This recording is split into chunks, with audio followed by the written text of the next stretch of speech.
it's good to hook it up and turn it on, right? Not just hook it up. So now let's see if we're on there. Too funny.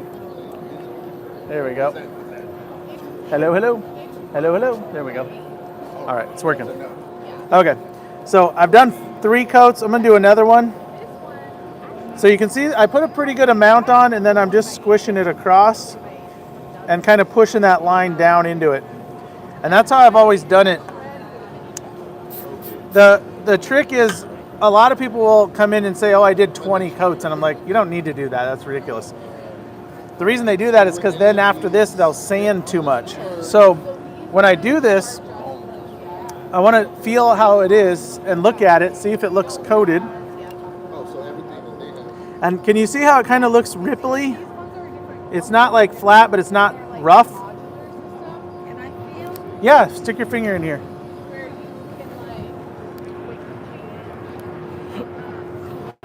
It's kind of feels like an orange peel, right? Okay, yeah. Kind of just a little bit. Yeah, a little rough. So that's what I'm looking for, really. Now I'm going to stick the lathe buddy in here. And this just keeps my lathe from getting wet.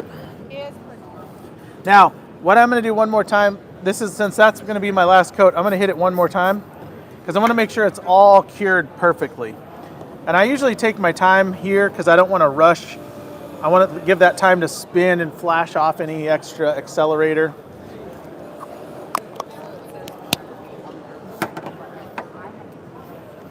Now I've got some water and I've got 800 grit.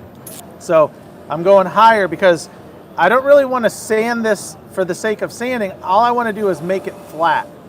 So I'm going to put it on here wet, and I'm going to move pretty quick, and I'm putting a little pressure, but not much. So I'm just making it flat, and I always feel it to see what it looks like with my fingers, finger calipers.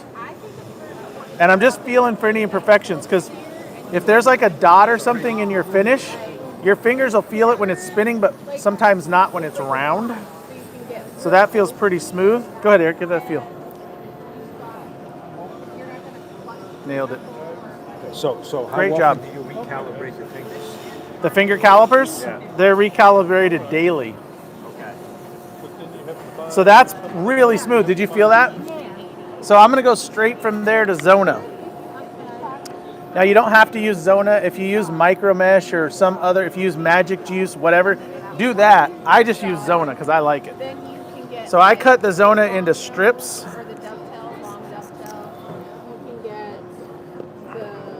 And then I cut them into like 1-inch squares, basically. So this is the size I use.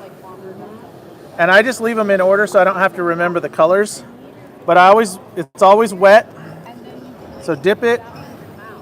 And this I just want to keep it moving. I don't want it to get hot. I want to keep it wet so that the finish isn't dry. But the good thing about wet is I think it looks better, but it also keeps all the dust in the water, so I'm not breathing anything. And you'll start to see, even with it wet, you'll start to notice that it looks better even while it's spinning. But let's take a look real quick, and then we'll keep going. So obviously that's wet, right? But here, we'll dry it off. So it still looks a little matte. See that? So when we're done, it'll be quite different. You don't reuse the Zona. Yeah, I'll use these for 4 or 5 different pieces. So pen-wise, if I was bigger stuff, I wouldn't. But for a pen, I'll use it for 4 or 5 bodies. If I'm doing rings, generally, because the ring metal will touch it, I only use it once. And I usually go about 35 to 45 seconds per color at a minimum. I try to go longer, depends on how much of a hurry I'm in. But this is already feeling really nice. So in 35 to 45 seconds, probably dip it 3 times maybe. Maybe more. Maybe less, you know. It could go either way. But you'll start to see, as you get through these grits, you'll start to see that it looks even shinier than just being wet. You'll start to notice it's more of a reflective finish than just a wet finish. And that's the CA, because the CA is essentially like a resin or a plastic coating, and we're shining it up. Now in this particular case, the choya is stabilized, And then obviously we got resin. So there's two things that can both be really shiny. So even if we didn't do a CA, we could probably get them pretty good. But the CA will make them look really even and glassy. And then when you touch it, you won't have lines of the transitions of the wood to the resin. So I think this is halfway, so let's take a look. And I do sometimes turn it off to go side to side, even though it's polished and there's not really grain on this. But you start to see it's shinier. And when we're done here, I'll take this off so you guys can see it up close and feel it.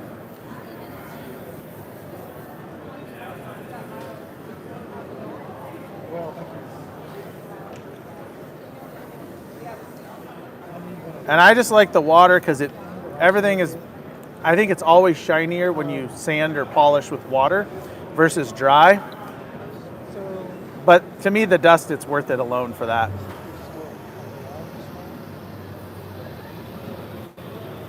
And I will tend to slow down on the last couple just to get a little more polish out of them. Because these are really the high, you know, the final grit on Zona paper is like 20,000 grit. So essentially my paper towel is rougher than it. It's not really sandpaper at that point, it's strictly polished paper. So if I did have a line or a groove in there from my tool, I'm not going to take it out, I'm just going to make it shiny. So that's what it's all meant for.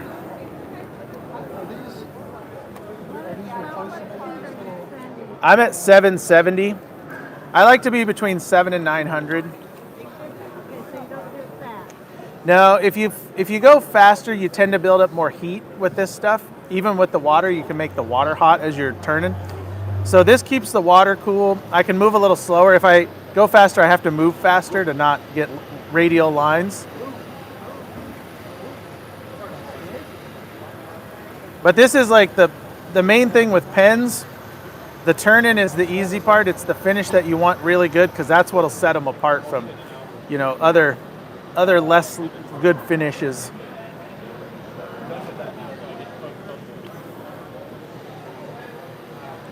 All right, last one. We're almost there. And this doesn't take long. I can usually do a CA finish in about 5 to 10 minutes. And 10 if I take my time and really want a perfect shine.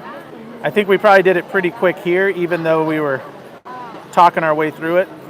Didn't take long. The thing is, if you do it and you mess it up, you just sand it down and do it again. You won't hurt anything. People think, oh, I messed up the CA finish, I gotta throw it away, but you don't. It's fine, you just sand it a little more, put more CA on it. So it's a pretty easy thing. Now I'm also gonna do a friction finish demo later or tomorrow, and I prefer that. I do that the most because I actually don't like the smell of CA, especially in my confined shop. It's a little more, in here it's not bad because we got so much air. But I like the friction better because I don't have to smell it and I can do it really fast and it looks really good. Like all those mango blanks, those are all friction finish and they look very shiny. And those all took about 5 minutes. All right, so I'm gonna turn it up one little bit for the end here. This will be our final polish.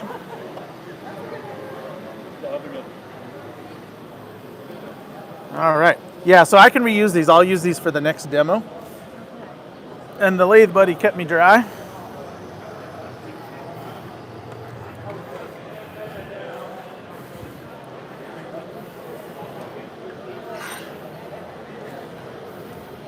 So what you want to look for when you do this, if you dry it, I'll just use my shirt.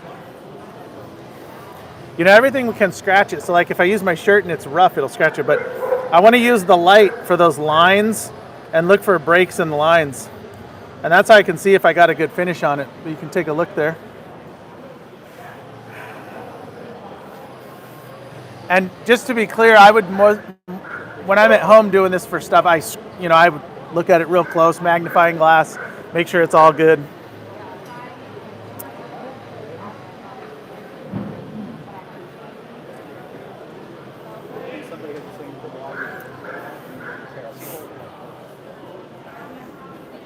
What do you think?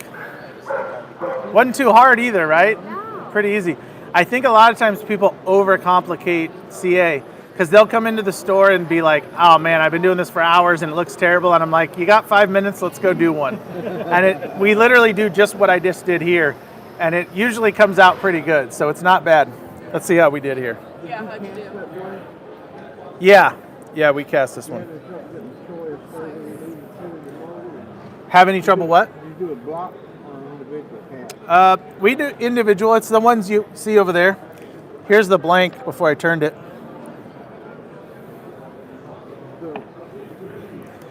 I put them in the squares. I like to do them round too, but these are all cast square.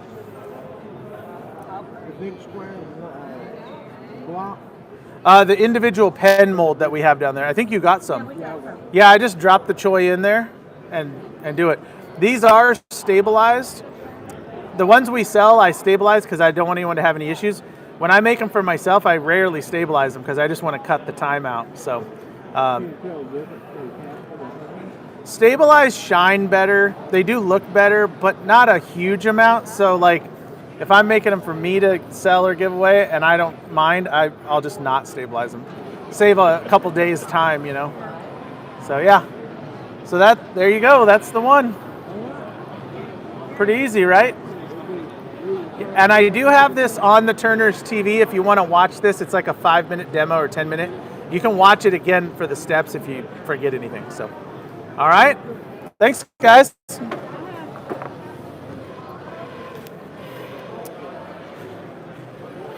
Hey, thanks, YouTubers. Hi, Joan.